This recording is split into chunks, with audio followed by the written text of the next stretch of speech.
Stop copying GCN, folks. Trying to look all cool.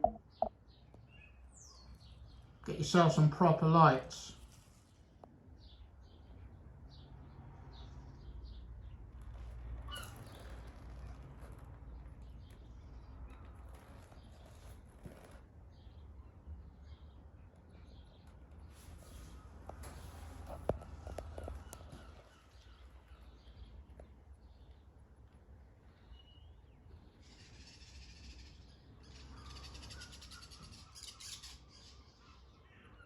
Get yourself seen on the road, people. Stop wearing dark clothing.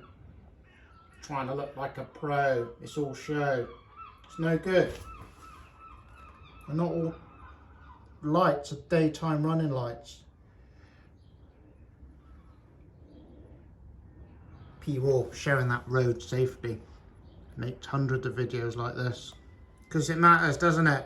When you see cyclists on the road that should know better and wonder why they get closed passes.